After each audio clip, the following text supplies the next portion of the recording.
Hello students, स्वागत है आपका अपने चैनल आरडी अचीव गोल्स पर।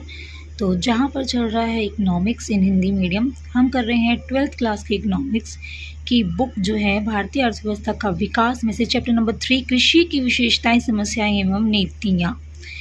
तो इस चैप्टर में जो हम टॉपिक कवर करने वाले हैं वो हैं भारतीय अर्थव्यवस्था में कृषि का महत्व, भारतीय कृषि की विशेषताएं, भारतीय कृषि की समस्याएं, कृषि संबंधी सुधार, कृषि संबंधी सुधारों की उपलब्धियां एवं हरित क्रांति। तो हरित क्रांति जो है वो इस चैप्टर का सबसे अहम टॉपिक है और बहुत ही ज़्यादा इम्पॉर्टेंट है और एग्ज़ाम में 100% आता ही आता है। हरित क्रांति पर कोई ना कोई क्वेश्चन तो एग्ज़ाम में ज़रूर आता है।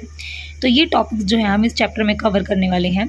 आज है हमारा पार्ट 1 इस चैप्टर का, जिसमें कि हम कवर करेंगे भारतीय अर्थव्यवस्था में कृषि का महत्व, भारतीय कृषि की विशेषताएं, भारतीय कृषि की समस्याएं। ये हम करने वाले हैं पार्ट 1 में, और पार्ट 2 में हम करेंगे कृषि संबंधी सुधार और हरित क्रांति। तो ये जो है हम पार्ट 2 में पढ़ेंगे। तो चलिए वीडियो स्टार्ट करते हैं। वीडियो स्टार्ट करने से पहले आपसे एक रिक्वेस्ट, अगर आप हैं मेरे चैनल पर न्यू तो कीजिए मेरे चैनल को सब्सक्राइब और बेल आइकन को कीजिए प्रेस, ताकि हर एक न्यू वीडियो का नोटिफिकेशन आपको मिले सबसे पहले। और वीडियो पर एंड तक बने रहें, और अगर आपको ये वीडियो अच्छी लगे तो वीडियो को कीजिए लाइक एंड शेयर। तो चलिए वीडियो स्टार्ट करते हैं। सबसे पहला टॉपिक है हमारा भारतीय अर्थव्यवस्था में कृषि का महत्व। तो हमने ये देखना है इसमें कि भारतीय अर्थव्यवस्था में कृषि का कितना महत्व है। जो हमारे भारत देश की अर्थव्यवस्था है उसमें कृषि जो है वो अपना क्या योगदान निभाती है। तो यहाँ पर हमारा सबसे पहला पॉइंट आता है सकल घरेलू उत्पाद में योगदान। तो सकल घरेलू उत्पाद में जो योगदान है वो कृषि का बहुत अधिक रहता है। यहाँ पर कृषि भारत के सकल घरेलू उत्पाद में महत्वपूर्ण योगदान देती है। नियोजन की अवधि के दौरान कृषि का क्षेत्र जीडीपी में योगदान विभिन्न वर्षों में लगभग 51 से 17.4% के बीच में रहा है। समय के साथ साथ इसमें गिरावट आती रही है। वर्ष 1950-51 में यह 51% था, लेकिन अभी फिलहाल ये 14.4% रह गया है। लेकिन सकल घरेलू उत्पाद में कृषि के प्रतिशत योगदान में कमी अर्थव्यवस्था में कृषि के महत्व में गिरावट को नहीं दर्शाती। इसका मतलब ये नहीं है कि जो अर्थव्यवस्था है उसमें गिरावट हो रही है। इसका मतलब ये है कि जो अब लोग हैं वो अर्थव्यवस्था के द्वितीयक और तृतीयक क्षेत्रों में जो है अपनी भूमिका निभाने लगे हैं। मतलब कि लोग जो हैं वो कृषि को छोड़कर अन्य दूसरे काम, अन्य दूसरी सेवाएं भी करने लगे हैं। तो इसलिए हम ये नहीं कह सकते कि अर्थव्यवस्था में गिरावट है। अर्थव्यवस्था में बल्कि उछाल आ रहा है। अर्थव्यवस्था बल्कि जो है प्रगति की ओर ही जा रही है। लेकिन जो लोग हैं वो थोड़ा सा कृषि को इतना महत्व नहीं दे रहे हैं जितना कि दूसरे कामों में अधिक महत्व देते हैं। सेकेंड पॉइंट हमारा आता है मजदूरी वस्तुओं की पूर्ति। मजदूरी वस्तुएं जीवन के लिए आवश्यक वस्तुएं होती हैं, ठीक है। जैसे कि मजदूरी वस्तुएं किन्हें कहा जाता है, गेहूं, चावल, दालें, मक्का, बाजरा, ये सभी चीज़ें। तो भारत में कृषि क्षेत्र लगभग 125 करोड़ लोगों को मजदूरी वस्तुएं उपलब्ध कराता है। तो ये सभी चीज़ें जो हैं भारत में 125 करोड़ लोगों को उपलब्ध कराई जाती हैं। तो कृषि का बहुत ही अधिक महत्व जो है हमारे भारत की अर्थव्यवस्था में दर्शाया जा सकता है। अगला पॉइंट आता है रोजगार का स्रोत। भारत में कृषि रोजगार का एक महत्वपूर्ण स्रोत है। भारत में 50% से अधिक कार्यशील जनसंख्या कृषि क्षेत्र में लगी हुई है। इसका मतलब ये है कि कृषि भारत में लोगों के जीवन निर्वाह का महत्वपूर्ण स्रोत है। 50% जनसंख्या जो है वह कृषि में लगी हुई है। मतलब कि जो कृषि है वो लोगों के लिए एक रोजगार है। लोग वो कृषि करते हैं और उससे अपना पैसा भी कमाते हैं और अपना घर भी चलाते हैं। फोर्थ पॉइंट है कच्चे माल की पूर्ति। कृषि औद्योगिक कच्चे माल जैसे कि कपड़ा उद्योग को कपास देती है, तेल उद्योग को तेल बीज देती है, चीनी उद्योगों को गन्ने की आपूर्ति कराती है। तो जो कृषि है वो कच्चे माल की आपूर्ति कराती है। तो कृषि का महत्व यहाँ पर बहुत अधिक है। फिफ्थ पॉइंट हमारा आता है औद्योगिक वस्तुओं की मांग का स्रोत। कृषि क्षेत्र औद्योगिक वस्तुओं विशेषित पूंजीगत वस्तुओं की मांग का मुख्य स्रोत है। पूंजीगत वस्तुएं जैसे कि ट्रैक्टर हो गया, हार्वेस्टर मशीनों की विशेष रूप से कृषि क्षेत्र में मांग की जाती है। तो इसलिए कृषि क्षेत्र की समृद्धि के कारण औद्योगिक क्षेत्र में भी समृद्धि हो रही है। अगर कृषि जो है वो अधिक होगी तो जो औद्योगिक क्षेत्र है उसकी भी समृद्धि होती जाएगी, क्योंकि उन्हें भी फिर ट्रैक्टर, हार्वेस्ट मशीनें वगैरह और ज़्यादा बनानी पड़ेंगी। अंतर्राष्ट्रीय व्यापार को योगदान। 6 पॉइंट अंतर्राष्ट्रीय व्यापार को योगदान। कृषि भारत के अंतर्राष्ट्रीय व्यापार में महत्वपूर्ण योगदान देती है।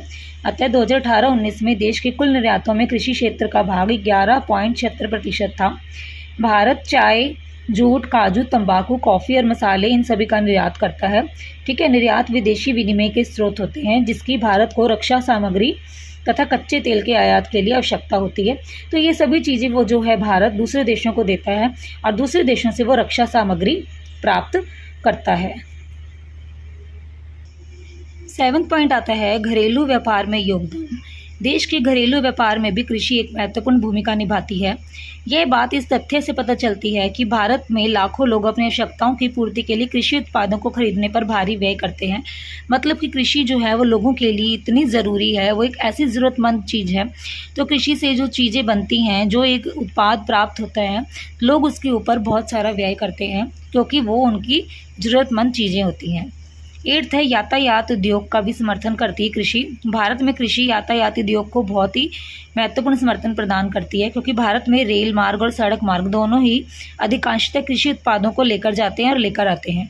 इसका मतलब है कि कृषि जो है यातायात उद्योग की मांग का एक महत्वपूर्ण स्रोत है। ठीक है, यातायात का जो उद्योग चलाती है वो भी एक तरह से कृषि ही चलाती है। राष्ट्र का धन है। देश के धन का एक बहुत बड़ा भाग कृषि क्षेत्र से संबंधित है। स्थायी पूंजी के रूप में जो भूमि है वो भूमि का स्थान जो है देश में सबसे ऊंचा है। अगर हम स्थायी पूंजी की बात करें, ठीक है, तो भूमि जो है वो हमारे देश में सबसे महंगी पाई जाती है। इसके अतिरिक्त करोड़ों रुपए की पूंजी बड़ी और छोटी सिंचाई परियोजनाओं में निवेश भी होता है। संक्षेप में हम ये कह सकते हैं कि कृषि उत्पादों के उत्पादन के रूप में तथा गैर कृषि उत्पादों की मांग के रूप में भारत में कृषि का केंद्रीय महत्व है। भारत में बहुत ही ज़्यादा महत्वपूर्ण महत्व है इसका, कृषि का बहुत ही महत्वपूर्ण है कृषि, क्योंकि कृषि जो है वो बहुत सारे ऐसे उत्पाद भी कृषि से पाए जाते हैं जो कि लोग जिनके ऊपर व्यय करते हैं। ठीक है, और व्यय करते हैं मतलब कि उद्योगों में भी बहुत सब कुछ जो है वो कृषि ही अपनी भूमिका निभाती है। उस बहुत सारे उद्योग जो है वो कृषि से ही एक तरह से चल रहे हैं। चलिए नेक्स्ट पॉइंट पे आते हैं। नेक्स्ट पॉइंट है हमारा भारतीय कृषि की विशेषताएं। इसमें ये आता है कि जो भारतीय कृषि है उसकी क्या विशेषताएं, किस प्रकार की है भारतीय कृषि। तो यहाँ पर फर्स्ट पॉइंट है कि निम्न उत्पादकता है। उत्पादकता से अभिप्राय है प्रति हेक्टेयर भूमि के उत्पादन, मतलब कि प्रति हेक्टेयर भूमि पर कितना उत्पादन किया जाता है। तो ये है निम्न, यहाँ पर कम है। विश्व के उन्नत देशों की तुलना में भारत की कृषि उत्पादकता बहुत ही निम्न है।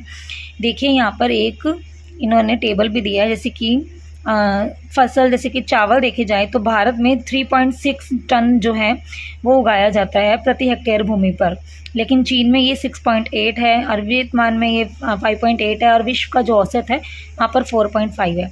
इसी प्रकार से गेहूं भी अगर देखें तो भारत में 3.1 है, बहुत कम उगाई जा रही है, लेकिन चीन में 6.5 है, यूके में 9.0 है। ठीक है, और विश्व का औसत है 3.3। तो मतलब जो भारत की जो कृषि की विशेषता है वो ये दर्शाती है कि यहाँ पर निम्न उत्पादकता है। और यह निम्न उत्पादकता इसीलिए क्योंकि यहाँ जो भारत की अर्थव्यवस्था है वो थोड़ी सी पिछड़ी हुई है, इसलिए यहाँ पर जो है निम्न उत्पादकता पाई जाती है। अगला है सेकंड पॉइंट कि छिपी हुई बेरोजगारी होती है कृषि में। छिपी हुई बेरोजगारी का मतलब ये है कि कृषि में बहुत सारे लोग काम कर रहे होते हैं, ऐसे कुछ लोग भी काम कर रहे होते हैं जिनकी ज़रूरत नहीं होती है। मतलब ये हुआ कि अगर उन्हें हटा भी दिया जाए तो भी कृषि के उत्पादन पर कोई फ़र्क नहीं पड़ने वाला है। मतलब कि अगर खेत में किसी 5 आदमियों की ज़रूरत है तो वहाँ पर 6 लोग लगे हुए हैं काम करने के लिए, तो जो छठा आदमी है अगर उसको हटा भी देंगे हम तो भी जो कृषि की उत्पादन है उस पर कोई फ़र्क नहीं पड़ने वाला है। तो इसलिए इसे कहते हैं छिपी हुई बेरोजगारी। थर्ड पॉइंट हमारा आता है वर्षा पर निर्भरता। भारतीय कृषि वर्षा पर बहुत अधिक निर्भर होती है। इसके अनुरूप फसल उत्पादन बहुत ही अनिश्चित होता है। अच्छी वर्षा का मतलब होता है अच्छी फसल होना और कम वर्षा का मतलब होता है कम फसल होना। तो यहाँ पर अस्थिर कृषि उत्पादन का अर्थ है अस्थिर कृषि आय। यहाँ पर जो कृषि है वो स्थिर है, कभी ज़्यादा होती है कभी कम होती है। तो उसका मतलब ये है कि आय भी जो है वो अस्थिर है, कभी आय अच्छी हो जाती है तो कभी आय अच्छी नहीं होती है। फिफ्थ पॉइंट है आधुनिक आगतों का अभाव। मतलब कि जैसे कि रासायनिक उर्वरक हो गए, कीटनाशक दवाइयाँ, तो इन सब का उपयोग बहुत ही कम किया जाता है, जिसके कारण भारत में जो अधिकतर किसान है वो निर्धन ही रह जाते हैं। ठीक है, इसके कारण क्या है उत्पादकता भी कम होती है और जो कृषि है वो एक तरह से पिछड़ापन उस कृषि में आता है। लघु जोते 6 पॉइंट है हमारा लघु जोतें। लघु जोतें, ठीक है, मतलब कि खेती के लिए जो किसानों को भूमि दी जाती है उसका आकार बहुत छोटा होता है। तो अगर आकार छोटा है तो वहाँ पर कृषि भी बहुत कम होगी। ठीक है, यहाँ पर कृषि का यंत्रीकरण है, ठीक है, वो भी बहुत कठिन हो गया है। मतलब कि मशीनों का प्रयोग, यहाँ पर लोग जो हैं वो मशीनों का इस्तेमाल नहीं करते हैं क्योंकि उनके पास भूमि छोटी है, तो वो खुद ही वहाँ पर काम करते हैं। सीमांत खेती निरंतर ही लाभ के लिए उद्यम के स्थान पर निर्वाह का स्रोत हुई है। और सीमांत खेती करते हैं लोग, मतलब ऐसा हुआ कि अगर जो अब वो खेती कर रहे हैं तो वो यह नहीं सोचते हैं कि हमें अपनी खेती को और ज़्यादा बढ़ाना है ताकि हम उसे बेच कर, ठीक है, जो उत्पादन होता है उसे बेच कर अधिक लाभ प्राप्त कर सके। वो ये नहीं सोचते हैं, वो सिर्फ इतना सोचते हैं कि इतनी ही खेती की जाए जिससे कि उनका निर्वाह हो सके। तो वह ज़्यादा से ज़्यादा खेती करना ही नहीं चाहते हैं, ज़्यादा कृषि वो करते नहीं हैं। तो उस कारण से भी क्या है, जो कृषि है वो थोड़ी सी पिछड़ेपन में आ जाती है। 7 पॉइंट है भूस्वामी पट्टेदार संघर्ष। मतलब कि भूमि के बड़े भाग पर पट्टेदारों द्वारा खेती की जाती है। पट्टेदार जो क्या होता है, मतलब कि पट्टेदार जो है भूमि की स्वामी नहीं होते, बल्कि वे भूमि स्वामी से भूमि पट्टे पर खरीदते हैं, मतलब किराए पर खरीदते हैं। जैसे कि किराएदार होते हैं ना, वैसे इनको पट्टेदार बोला जाता है, जो कि भूमि किराए पर खरीदते हैं कृषि के लिए, तो उसे कहा जाता है पट्टेदार। लेकिन परंतु अपनी आय का बहुत ही बड़ा भाग जो है वो भूस्वामियों को देते हैं। वो यहाँ पर वो किराया नहीं देते हैं, वह अपनी आय में से जो है बहुत बड़ा भाग जो है भूस्वामियों को दे देते हैं। 8 पॉइंट है हमारा पुरानी तकनीक। ठीक है, क्योंकि भारत में अधिकांश खेत जो है वो छोटे आकार के ही होते हैं, तो उस पर खेती करने वाले लोग जो हैं वो किसान जो होते हैं वो निर्धन होते हैं, तो वो पुरानी तकनीक का ही प्रयोग करते हैं। ठीक है, वो ज़्यादातर मतलब कि ट्रैक्टर वगैरह या हार्वेस्ट मशीनों की बजाय क्या करते हैं, पशु शक्ति या फिर मानव शक्ति पर ही ज़्यादा निर्भर होते हैं। मतलब कि जो भारत की कृषि है, इन सभी विशेषताओं से एक महत्वपूर्ण निष्कर्ष ये निकाला जा सकता है कि भारत की कृषि बहुत ही ज़्यादा पिछड़ी हुई है। ठीक है, बावजूद इस तथ्य के कि इसका भारतीय अर्थव्यवस्था में महत्वपूर्ण स्थान है, ये बहुत ज़्यादा पिछड़ी हुई है, लेकिन फिर भी भारतीय अर्थव्यवस्था में एक बहुत ही ज़्यादा महत्वपूर्ण स्थान जो है निभाती है। अगर मान लो भारत की कृषि जो है अगर वो पिछड़ेपन में ना हो, मतलब कि वो उसमें भी तरक्की हो, जो कृषि है उसमें बहुत ज़्यादा तरक्की हो जाए, तो भारत की अर्थव्यवस्था जो है वो बहुत ज़्यादा सुधर जाएगी, बहुत ही ज़्यादा अच्छी हो जाएगी। चलिए थर्ड पॉइंट पर आते हैं। थर्ड है हमारा भारतीय कृषि की समस्याएं क्या है, क्या समस्याएं हैं, तो देखते हैं। सिंचाई के स्थायी साधनों का अभाव। यहाँ पर क्या है, जो सिंचाई के साधन हैं, ठीक है, वो स्थायी नहीं है। भारत में फसल खेती अधिकांश रूप में वर्षा पर ही निर्भर होती है। ठीक है, जितनी भी खेती है वो ज़्यादातर वर्षा पर निर्भर है, तो सिंचाई के लिए जो साधन है वो बहुत ही ज़्यादा कम है। वर्षा के जल पर निर्भरता भारतीय कृषि को बहुत अधिक असुरक्षित और संवेदनशील बना देता है। मतलब कि जो बारिश है, ठीक है, उसका पानी जो है अगर वो कम हो, अगर भारत में अच्छी वर्षा ना हो, तो जो कृषि है वो भी अच्छी नहीं होगी। तो इससे क्या है, बहुत ज़्यादा रिस्क है, एक तरह से रिस्क लेकर जो है किसान खेती करते हैं। ठीक है, बहुत ज़्यादा इसको रिस्की बना देती है एक तरह से। ठीक है, अच्छी वर्षा होने पर फसल अच्छी भी हो सकती है, और अगर सूखा पड़ जाए, मान लो वर्षा हो ही ना, तो क्या होगा, इससे काफ़ी हानि भी हो सकती है। तो कृषि उत्पादन में स्थिरता के लिए जरूरी है कि देश के सभी भागों में सिंचाई के स्थायी साधन विकसित किए जाएं, एक अच्छे साधन बनाए जाएं सिंचाई के, जिससे कि वर्षा हो या फिर ना हो, लेकिन खेती जो है वो अच्छी होती रहे। सेकंड है वित्त का अभाव। भारतीय कृषि की एक अन्य बड़ी समस्या है वित्त का अभाव। मतलब कि कृषि के लिए जो बैंक वगैरह हैं वो लोन नहीं देते हैं, खेती के ऊपर मतलब कि लोन नहीं मिलता है, तो किसान जो है वो थोड़ा सा कृषि के मामले में उतनी ही खेती कर पाते हैं जितना कि उनको ज़रूरत है। वो लोन लेकर ज़्यादा से ज़्यादा कृषि के साधन हैं या फिर ट्रैक्टर वगैरह लेकर और अच्छी खेती के लिए आगे नहीं आ सकते, क्योंकि जो निर्धन किसान है वो बहुत कम खेती ही कर पाएंगे, क्योंकि उन्हें तो लोन मिलता ही नहीं है, किसानों को लोन दिया ही नहीं जाता। ज़्यादातर उन्हें क्या करना पड़ता है, वो अपने कृषि के साधन वगैरह जो भी वो खरीदना चाहते हैं, तो उसके लिए वो ज़्यादातर महाजन या फिर साहूकार, यहाँ पर है महाजन या फिर साहूकार, ठीक है, या फिर जो भूस्वामी होते हैं इनके ऊपर वो निर्भर होते हैं, और ये बहुत ज़्यादा ब्याज जो है उनसे वसूलते हैं। तो किसानों की ज़रूरतों की तुलना में संस्थागत वित्त जो बैंक वगैरह हैं, ठीक है, की उपलब्धि बहुत ही कम होती है। तो जितनी भी किसानों की ज़रूरतें हैं उन्हें पूरा करने के लिए जो बैंक है वो बहुत कम होते हैं। अगला हमारा आता है थर्ड पॉइंट, मतलब कि परंपरागत दृष्टिकोण। तो खेती संबंधी परंपरागत दृष्टिकोण भारतीय कृषि की एक और समस्या है। मतलब कि यहाँ पर जो किसान है वो नई फार्म तकनीक को अपनाना नहीं चाहते हैं, वो अपने पारंपरिक ज्ञान को ही अपनाए हुए हैं। उसके लिए जो किसान है उसके लिए खेती करना सिर्फ जीवन निर्वाह ही है, बल्कि उसके लिए वो कोई व्यापार नहीं है। मतलब कि वो ऐसा उसका केंद्र बिंदु होता है कि वो ऐसी फसलों को उगाए जिससे उसको अनाज की प्राप्ति हो सके, ना कि उसको ऊंचा लाभ प्राप्त हो सके। तो जो किसान है, ठीक है, वह लाभ प्राप्त करने के लिए कोई जोखिम नहीं उठाना चाहता, वह केवल अपना जीवन निर्वाह करने के लिए खेती करना चाहता है। फोर्थ पॉइंट है छोटी तथा बिखरी जोतें। मतलब कि जो किसान के पास भूमि है वो बहुत छोटी होती है, तो इतनी छोटी होती हैं कि वो उसके ऊपर आधुनिक तकनीक का उपयोग नहीं कर पाता। तो इसके कारण क्या है, कृषि में पिछड़ापन आता है और किसान जो है वो निर्धन ही रह जाते हैं। फिफ्थ पॉइंट है शोषक कृषक संबंध। मतलब कि जो कृषक संबंधों का मतलब है कि जो भूस्वामी है और पट्टेदार हैं उनके बीच में व्यावसायिक संबंध कैसा है। तो उनके बीच में ऐसा व्यावसायिक संबंध होता है कि पट्टेदार मतलब कि जिन्हें भूमि जो है वो किराए पर दी हुई है, तो वो क्या करते हैं, जो भूस्वामी होते हैं वो उनसे वो बहुत ज़्यादा कर जो है वो वसूल करते हैं। भूस्वामी जो होते हैं वो अनुपस्थित भूस्वामी होते हैं। मतलब कि वो खुद तो खेती करते नहीं हैं, वो पट्टेदारों से खेती करवाते हैं और उनसे इतना सारा कर लेते हैं और उसी से ही अपना जीवन निर्वाह करते हैं। तो जो वो पट्टेदार होते हैं उनके पास तो कुछ बचता ही नहीं है जिससे कि वो आगे निवेश कर सकें। ठीक है, वह अपना जो खेती करके जो उनके पास थोड़े बहुत पैसे बचते हैं लगान देने के बाद, तो उससे ही वह अपना जीवन निर्वाह करते हैं और फिर वो निर्धन रह जाते हैं और उससे फिर से कृषि में पिछड़ापन आता है। 6 पॉइंट है व्यवस्थित विपणन प्रणाली का अभाव। मतलब कि कृषि उपज की विपणन प्रणाली जो है बहुत ही अव्यवस्थित है। मतलब छोटे किसानों की बहुत बड़ी संख्या आज भी अपने उत्पाद को स्थानीय मंडियों में कम कीमत पर बेच रहे हैं। ऐसा करना उनके लिए विवशता भी है।